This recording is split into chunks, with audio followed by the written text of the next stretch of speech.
Hello everyone, welcome back to Atomics. আজকে আমি একটা কেমিস্ট্রি টপিক নিয়ে আলোচনা করব। কি টপিক তোমরা দেখতে পাচ্ছ, মোল নিয়ে কথা বলবো। যাদের এই টপিকটা বুঝতে একটু অসুবিধা হয় তারা প্লিজ ক্লাসটা দেখতে থাকো, আর যারা অলরেডি জানো তারাও ক্লাসটা দেখতে পারো। নতুন কিছু হয়তো বা শিখতে পারবে। তাহলে চলো শুরু করি। মোল কি বোঝার আগে আমি তোমাদেরকে কয়েকটা এক্সাম্পল দিই, যাতে তোমরা খুব সহজে কানেক্ট করতে পারো যে মোল কেন এলো। ধরো তুমি একটা দোকানে গেলে, ফলের দোকানে গিয়ে বললে যে কাকু আমাকে 1 ডজন কলা দিন। কাকু কি শুনলো? তুমি বললে 1 ডজন আমাকে কাকু কলা দিন। কাকু তোমাকে গুনে গুনে 12টা কলা দিয়ে দিল। তুমি বললে ঠিক আছে। কাকু আমাকে 1 ডজন আপেল দিন। কাকু তোমাকে গুনে গুনে কি করলো, 12খানা আপেল দিয়ে দিল। এবার বললে কাকু ঠিক আছে, এবার আমাকে 1 ডজন ডিম দিন। কাকু তোমাকে গুনে গুনে বললো যে 1 ডজন ডিম নেই, তুমি কম দাও। তুমি বললে ঠিক আছে কাকু, তাহলে আমাকে 1/2 ডজন ডিম দিন। কাকু তোমাকে গুনে গুনে 6টা ডিম দিয়ে দিল। তোমরা দেখতে পাচ্ছ যে 1 ডজন আমি যাইনি, কলা আপেল বা ডিম যা কিছুই নেই, ভ্যালুটা কিন্তু ফিক্সড, সেটা হলো 12। তাহলে 1 ডজন যা কিছু তোমরা বলছো, ড্যাশ মানে এনিথিং, সেটার ভ্যালু, সেটার সংখ্যা হচ্ছে 12। তোমার এখানে ডজনের কাজ হয়ে গেল। এবার তুমি একটা জুতোর দোকানে গেলে, গিয়ে বললে আচ্ছা আমাকে 1 জোড়া জুতো দিন তো। দোকানদার কি করলো, তোমাকে 1 জোড়া মানে 1 পেয়ার, তোমাকে 2টো জুতো দেখালো। তো কারণ তোমার 2 পা, 2 পায়ে 2টো জুতো পরতে হবে। তুমি নিলে, ঠিক আছে। এবার তুমি বললে ঠিক আছে জুতো হয়ে গেল, আমাকে এবার 2 জোড়া মোজা দিন। দোকানদার কি করলো, তোমাকে টোটাল সংখ্যা যদি বলি, টোটাল তোমাকে 4টে মোজা দিল। তুমি বললে যে আমাকে 1 জোড়া বেল্ট দিন। দোকানদার তোমাকে 2টো বেল্ট দিল। তাহলে কি দেখলে, যে 1 জোড়া যা কিছুই আমরা বলছি,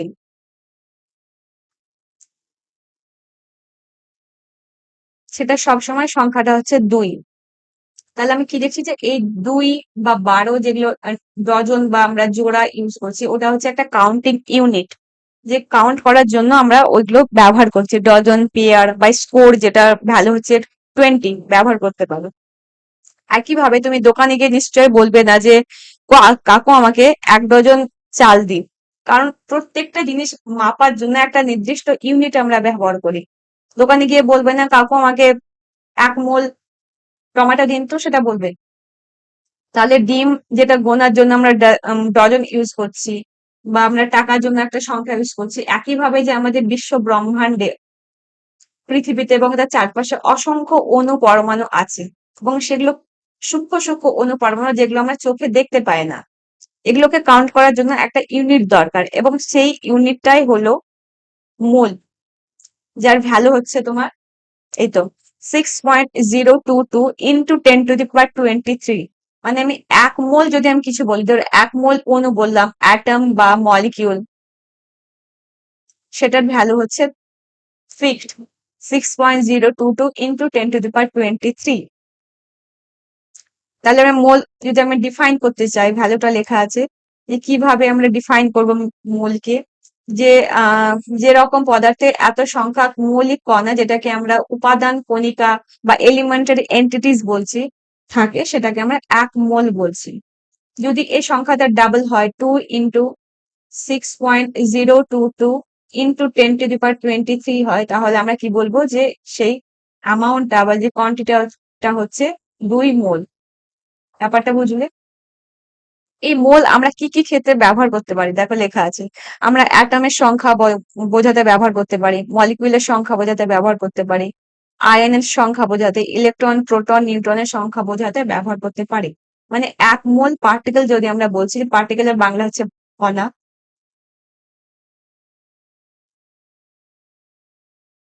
সেটার ভ্যালু হচ্ছে 6.022 ইন্টু 10⁻23 সংখ্যক পার্টিকেল। বুঝাতে পারলাম? এইটুকু, যে 1 মোল তুমি যা কিছুই বলো, তার এই সংখ্যাটা হচ্ছে ফিক্সড নাম্বার। এবং এটা স্পেশালি যে atom, molecule, ion, electron, proton, নিউট্রনের ক্ষেত্রে ইউজ করা হয়।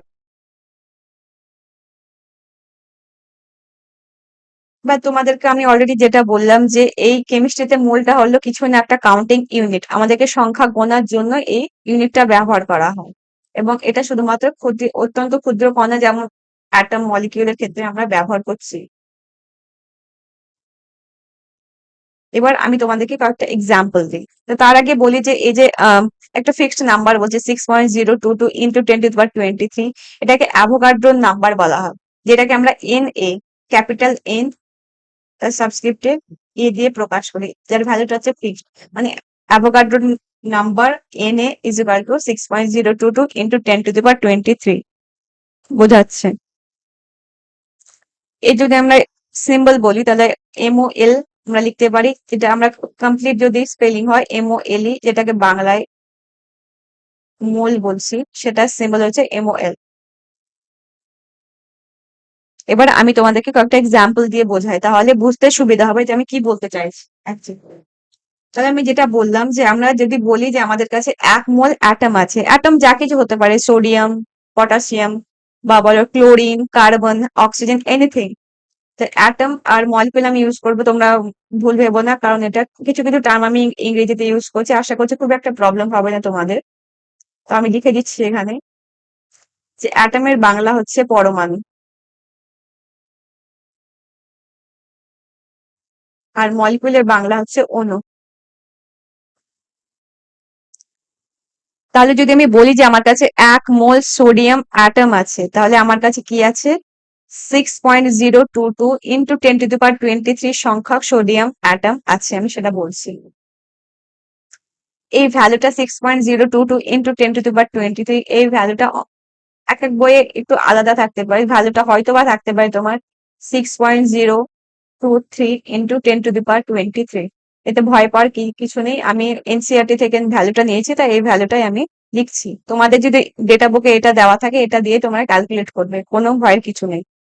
এই একইভাবে ব্যাপারটা আমি উল্টো দিক থেকে বলতে পারি, যে আমি যদি বলি যে আমার কাছে 6.022 ইন্টু 10⁻23 সংখ্যক কার্বন অ্যাটম আছে, তাহলে আমি কি বলছি? আমার কাছে 1 মোল কার্বন অ্যাটম আছে, আমি এটাই বোঝাতে চাইছি। কেমন? যদি আমি বলি আমার কাছে 5 মোল অক্সিজেন অ্যাটম আছে, মলিকুল বলছি না কিন্তু আমি বলছি অক্সিজেন অ্যাটম, মানে সিঙ্গেল অক্সিজেন ও, তাহলে আমার কাছে টোটাল কতগুলো অক্সিজেন অ্যাটম আছে? এটাকে জাস্ট 5 দিয়ে তোমার অ্যাভোগাড্রোস নাম্বারকে গুণ করতে হবে। 5 ইন্টু 6.022 ইন্টু 10⁻23 সংখ্যক অক্সিজেন অ্যাটম আছে, আমি বলছি। অ্যাটম দিয়ে ব্যাপারটা বুঝলে, এবার আমরা বুঝবো যে আমরা মলিকিউল দিয়ে কি বলছি। দেখো, আমরা যেটা অক্সিজেন অ্যাটম দিয়ে বুঝলাম, দাঁড়াও। হুম, অক্সিজেন গ্যাস, আমরা জানি যে আমাদের পরিবেশে অক্সিজেন অ্যাটম থাকে না, অক্সিজেন গ্যাস থাকে, মানে অক্সিজেনের অণু থাকে, যেটাকে আমরা বলি O2। দুটো অক্সিজেন পরমাণু জোড়া লেগে একটা অক্সিজেন অণু তৈরি হচ্ছে। এবার যদি বলি যে আমার কাছে 1 মোল অক্সিজেন গ্যাস আছে, গ্যাস হচ্ছে O2, not oxygen O2 gas আছে, তার মানে আমার কাছে 6.022 ইন্টু 10⁻23 সংখ্যক অক্সিজেন মলিকিউল আছে। বুঝলে? যদি আমি বলি যে আমার কাছে 1 মোল ক্লোরিন গ্যাস আছে, Cl2 গ্যাস আছে, তার মানে আমি কি বলছি? যে আমার কাছে এত সংখ্যক 6.022 ইন্টু 10⁻23 সংখ্যক ক্লোরিন গ্যাস আছে, Cl2 মলিকিউল, বা আমি এখানে গ্যাস লিখছি আছে। যদি আমি বলি যে আমার কাছে 1 মোল H2SO4 আছে, তাহলে আমি কি বলছি? যে আমার কাছে 6.022 ইন্টু 10⁻23 সংখ্যক H2SO4 এর মলিকিউল বা কণা আছে। বুঝলাম? বোঝাতে পারলাম আশা হচ্ছে। তাহলে অ্যাটম আর মলিকিউল দিয়ে ব্যাপারটা তোমরা বুঝলে।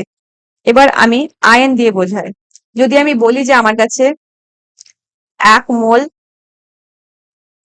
Cl- ক্লোরাইড আয়ন আছে, তাহলে আমি কি বলছি এখানে? যে আমার কাছে 6.022 ইন্টু 10⁻23 সংখ্যক Cl মাইনাস বা ক্লোরাইড আয়ন আছে সেটা বলছে।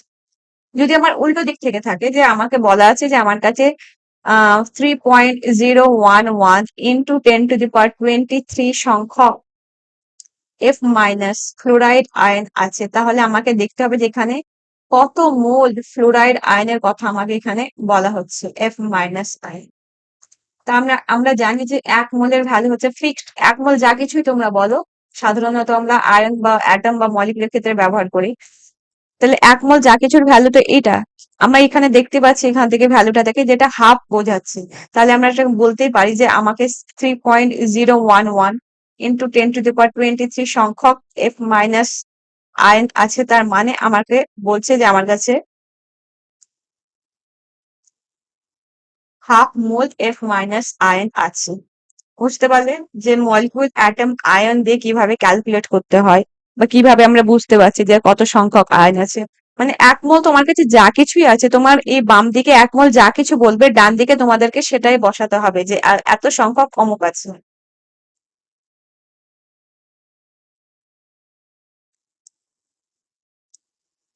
এখানে যদি আমরা লেখা আছে দেখছি যে আমার কাছে 1 মোল ওয়াটার মলিকুল আছে, মানে 1 মোল ওয়াটার মলিকুল যদি আমি সংকেত লিখি তো H2O, তাহলে এখানে আমার 6.022 ইন্টু 10⁻23 সংখ্যক H2O মলিকিউল আছে, আমি সেটাই বলছি।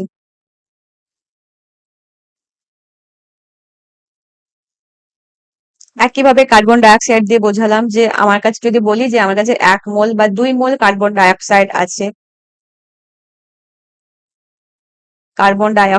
তার মানে আমি বলছি যে কত সংখ্যক কার্বন ডাইঅক্সাইড মলিকুল আছে, 2 ইন্টু 6.022 ইন্টু 10⁻23 সংখ্যক কার্বন ডাই অক্সাইড মলিকিউল আছে বা মলিকুলের কথা বোঝানো হচ্ছে। এবার তোমাদেরকে আমি একটু অন্যভাবে ব্যাপারটা বোঝাই। এই ওয়াটার মলিকিউল দিয়ে বোঝার আগে অন্য একটা ইজি এক্সাম্পল দিয়ে বোঝাই। যদি আমি বলি যে আমার কাছে একটা, নট 1 মোল, একটা O2 মলিকিউল আছে, তার মানে কটা অ্যাটম O2 মলিকিউল বলো তো? দেখতে পাচ্ছ O2 মানে দুটো অ্যাটম জোড়া লেগে একটা মলিকিউল O2 তৈরি করছে। মানে আমি এখানে বলতেই পারি যে আমার কাছে দুটো অক্সিজেন অ্যাটম আছে, রাইট? এইদিকে হচ্ছে মলিকিউল, আর দুটো অক্সিজেন অ্যাটম জোড়া লেগে একটা অক্সিজেন গ্যাস বা O2 মলিকিউল তৈরি করছে। এবার তোমাকে প্রশ্ন হলে যে তোমার 1 মোল O2 এর ক্ষেত্রে আমরা কত সংখ্যক 1 মোল O2 মলিকিউলে কতগুলো সংখ্যক O2 মলিকিউল আছে, যদি আমরা অ্যাভোগাড্রোস নাম্বার দিয়ে বলি তাহলে 6.022 ইন্টু 10⁻23 সংখ্যক O2 মলিকিউলের কথা আমরা বলছি। কিন্তু এটা ব্যাপারটা আলাদা হয়ে যাবে যদি আমরা বলি যে আমাকে বলো তোমরা যে 1 মোল O2 মলিকিউলে কতগুলো সংখ্যক অক্সিজেন অ্যাটম আছে। এখানে একটা জিনিস তোমরা ফোকাস করো যে এখানে মলিকিউলের কথা বলা হচ্ছে, এখানে অ্যাটমের কথা বলা হচ্ছে। আমি আগেই বলেছি যে একটা মলিকিউলে দুটো অক্সিজেন অ্যাটম আছে, মানে যখন আমরা 1 মোল O2 মলিকিউলের কথা বলবো আমাদের কাছে কিন্তু double amount of oxygen atom আছে, মানে ডাবল অক্সিজেন অ্যাটম জোড়া লেগে একটা O2 মলিকিউল তৈরি হচ্ছে। মানে এখানে 2 ইন্টু 6.022 ইন্টু 10⁻23 সংখ্যক অক্সিজেন অ্যাটম আছে। তাহলে অ্যাটম আর মলিকুলের কি রিলেশন তোমরা দেখতে পাচ্ছ। আমাকে সংকেত থেকে দেখতে হবে ঠিক কতগুলো অ্যাটম জোড়া লেগে মলিকুল তৈরি হচ্ছে। যদি আমার 1 মোল ওজন O3 মলিকুলের কথা বলি, তার মধ্যে ঠিক কতগুলো সংখ্যক অক্সিজেন অ্যাটম আছে আমি যদি বলি, তাহলে এটা এখানে তোমাদেরকে 3 দিয়ে গুণ করতে হবে। 3 ইন্টু 6.022 ইন্টু 10⁻23 সংখ্যক অক্সিজেন অ্যাটম আছে। ওকে, এবার তোমাদেরকে আমি প্রপার এক্সাম্পল দিই। যেমন কার্বন ডাই অক্সাইডে তুমি 1 মোল কার্বন ডাই অক্সাইড তোমরা বাদ দাও, তুমি বলো যে একটা কার্বন ডাই অক্সাইডে তোমরা কি কি দেখতে পাচ্ছ, যে কার্বন আর কটা অক্সিজেন অ্যাটম আছে। আমরা দেখতে পাচ্ছি যে একটা কার্বন ডাই অক্সাইড মলিকিউলে একটা কার্বন আছে অ্যাটম, আর দুটো অক্সিজেন অ্যাটম আছে, রাইট? যদি আমি এটাকে মোল দিয়ে বলি এবার, যে 1 মোল কার্বন ডাইঅক্সাইড, আমাকে বলো ঠিক কতগুলো সংখ্যক টোটাল নাম্বার অফ অ্যাটম আছে। অক্সিজেন এটা কার্বন ডাইঅক্সাইড মলিকিউল, এখানে তোমাদেরকে বলতে হবে ঠিক কতগুলো সংখ্যায় অ্যাটম আছে। এখানে টোটাল অ্যাটমের কথা বলা আছে, মানে কার্বন আর অক্সিজেন নিয়ে। তাহলে আমরা টোটাল নাম্বার অফ অ্যাটম দেখছি 3। 3 × অ্যাভোগাড্রোস নাম্বার, যেটাকে 6.022 × 10⁻23 সংখ্যক অ্যাটম টোটাল আছে 1 মোল কার্বন ডাইঅক্সাইড মলিকিউলে। একইভাবে তোমরা ওয়াটার মলিকিউলে দেখো H2O, যদি আমি বলছি যে আমার এখানে 2 মোল ওয়াটার মলিকিউলে ঠিক কতগুলো অ্যাটম আছে, অক্সিজেন এবং হাইড্রোজেন তোমাদেরকে ক্যালকুলেট করতে হবে। টোটাল তুমি অ্যাটম সংখ্যা দেখছো যে দুটো হাইড্রোজেন আছে, এখানে দুটো হাইড্রোজেন আছে, আর এখানে একটা অক্সিজেন অ্যাটম আছে, মানে টোটাল অ্যাটমের সংখ্যা হচ্ছে 3। তাহলে 3 গণিত 6.022 × 10⁻23। কিন্তু এখানে 1 মোলের কথা বলেনি, বলেছে 2 মোলে, 2 মোল ওয়াটার মলিকুলে কতগুলো অ্যাটম আছে। তাহলে 2 দিয়ে টোটালটাকে গুণ করলেই তোমরা টোটাল অ্যাটম সংখ্যা পেয়ে যাবে। এখানে অ্যাটম বলতে আমাকে হাইড্রোজেন এবং অক্সিজেনের কথা বলা হচ্ছে। ব্যাপারটা বুঝলে আশা করছি। এবার আমরা ফর্মুলা ইউনিট নিয়ে কথা বলবো। ফর্মুলা ইউনিট আর কিছুই না, যখন আমরা আয়নিক কম্পাউন্ডের কথা বলি,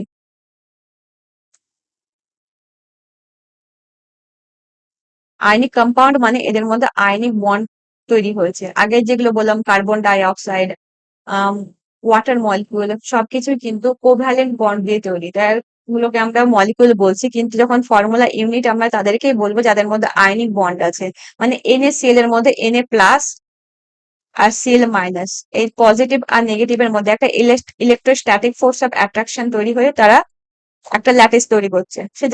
একটা Al2SO4 তে আমাকে বলো টোটাল কতগুলো অ্যাটম আছে এবং সেগুলো কি কি।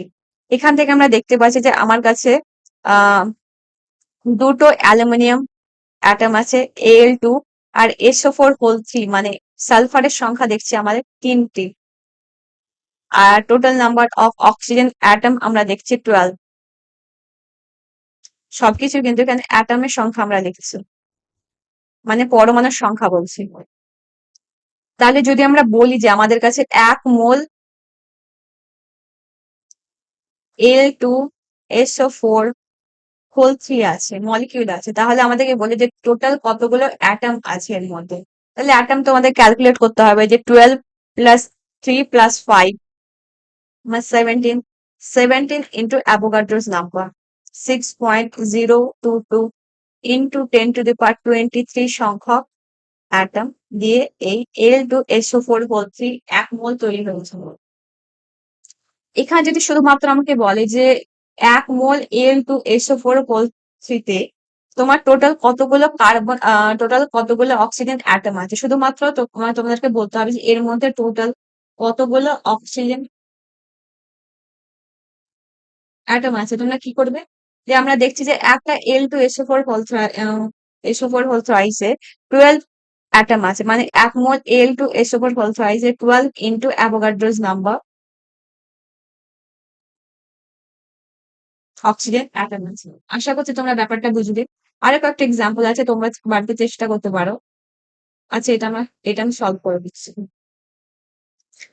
H2SO4 আমরা দেখছি 1 মোল H2SO4 তোমাদেরকে ক্যালকুলেট করতে হবে। তাহলে প্রথমেই দেখতে হবে যে একটা H2SO4 সালফিউরিক অ্যাসিডের টোটাল কতগুলো অ্যাটম আছে।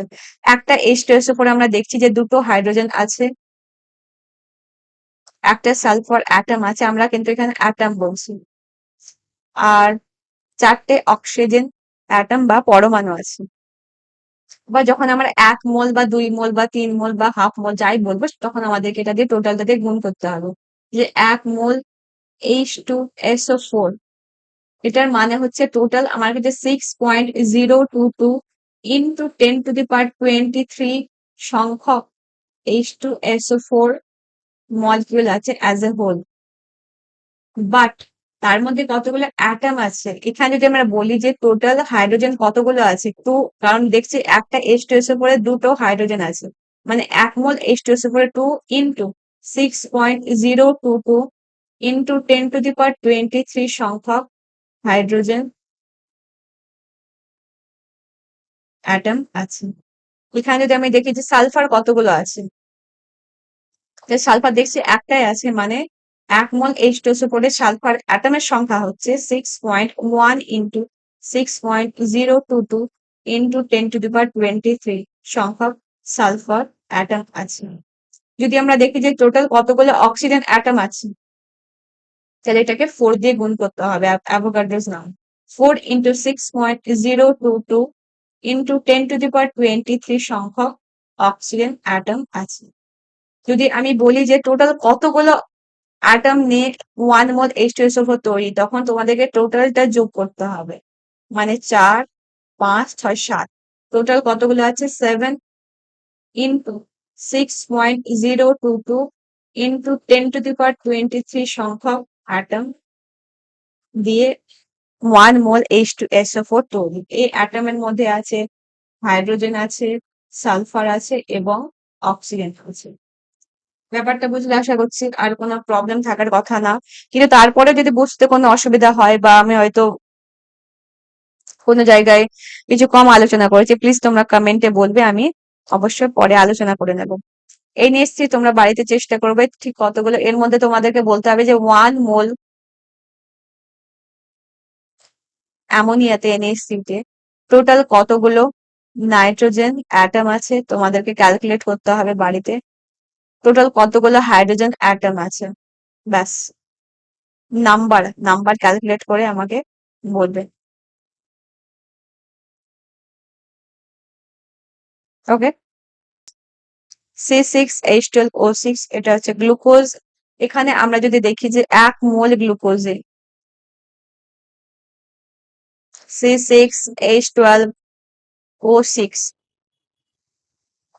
এর মধ্যে কতগুলো কার্বন অ্যাটম আছে, 6 ইন্টু 6.022 ইন্টু 10⁻23 সংখ্যক কার্বন অ্যাটম আছে।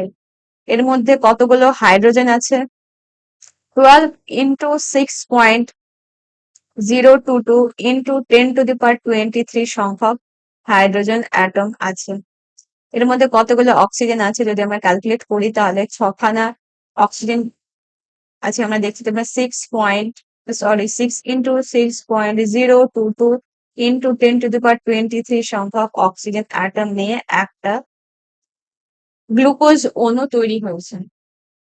ব্যাপারটা বুঝলে কিভাবে কি হচ্ছে, তাহলে এখানে প্রথমে মোল বোঝার আগে আমরা বুঝলাম যে কিভাবে আমরা কাউন্ট করছি। কলা 1 ডজন বলছে, আপেল 1 ডজন, ডিম 1 ডজন, সবকিছু গোনার জন্য দেখো আমরা একটা ইউনিট ইউজ করছি। জুতো বলছে আমাদেরকে 1 জোড়া দিন।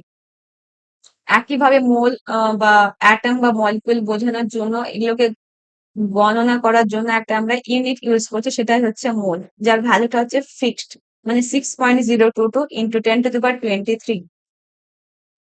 এই মোল কি কি কাজে ব্যবহৃত হয় তোমরা দেখছি যে 1 মোল আয়নের ক্ষেত্রে ব্যবহার করতে পারি, মলিকিউলের ক্ষেত্রে আমরা ব্যবহার করতে পারি, পার্টিকেল বোঝাতে ব্যবহার করতে পারি। অ্যাভোগাড্রোস নাম্বার যেটা অলরেডি আমরা NA দিয়ে বললাম, যার ভ্যালুটা এখানে অলরেডি দেওয়া আছে, অ্যাটমের ক্ষেত্রে ইউজ করতে পারি। এটা একটা কাউন্টিং ইউনিট। কেমিক্যাল রিঅ্যাকশন ব্যবহার করা যায়, যেমন ধরো আমি তোমাদেরকে এক্সাম্পল দিচ্ছি। মিথেন গ্যাস অক্সিজেনের সঙ্গে বিক্রিয়া করে আমরা দেখছি যে এখানে কমপ্লিট রিঅ্যাকশন করে এখানে আমাদের কার্বন ডাই অক্সাইড এবং জল তৈরি হচ্ছে। সেটা ব্যালেন্স নেই, ক্যালকুলেট করতে পারছি না ঠিক কতগুলো মিথেন কতগুলো অক্সিজেনের সঙ্গে রিঅ্যাকশন করে কি পরিমাণে কার্বন ডাই অক্সাইড বা ওয়াটার মলিকিউল তৈরি করছে। এই ইকুয়েশনে যদি আমরা ব্যালেন্স করি, তাহলে ব্যালেন্স করা যায়। এবার তোমরা দেখছো যে ইকুয়েশনটা এবার ব্যালেন্স হয়েছে, আর কোনো প্রবলেম নেই, তাই আমরা এখানে ইকুয়াল সাইন দিতেই পারি। তাহলে এই ব্যালেন্স ইকুয়েশন থেকে আমরা কি বলতে পারি, এখানে বলতে পারি যে একটা CH4 অণু দুটো অক্সিজেন অণুর সঙ্গে রিয়াকশন করে বা যুক্ত হয়ে একটা কার্বন ডাই অক্সাইড, এবং আলাদাভাবে আমরা বলতে পারি, মোল দিয়েও বলতে পারি যে 1 মোল মিথেন 2 মোল অক্সিজেনের সঙ্গে বিক্রিয়া করে 1 মোল কার্বন ডাই অক্সাইড এবং ওয়াটার মলিকিউল তৈরি করেছে। তাহলে এইভাবে আমরা মোল কনসেপ্টকে কাজে লাগাতে পারি, অথবা পিএইচ ক্যালকুলেশনে এইভাবে মোল কনসেপ্ট কিন্তু কাজে লাগে। এবার নেক্সট ক্লাসে কি আলোচনা হবে তোমাদেরকে আমি একটা আইডিয়া দিয়ে দিচ্ছি। মানে দেখলাম যে 1 মোল আমরা যা কিছুই ব্যবহার করছি তার নাম্বারটা কিন্তু ফিক্সড। 1 মোল Cl2, 1 মোল কার্বন ডাই অক্সাইড, 1 মোল H+ আয়ন, তাদের মাস কি এক হবে নাকি আলাদা? পরের ক্লাসে আমরা এটা আলোচনা করব। তোমরা সাবস্ক্রাইব করে চ্যানেলটাকে বেল আইকনে ক্লিক করো, তাহলে পরের ক্লাসের নোটিফিকেশন তোমাদের কাছে খুব তাড়াতাড়ি চলে আসবে। ওকে, টাটা।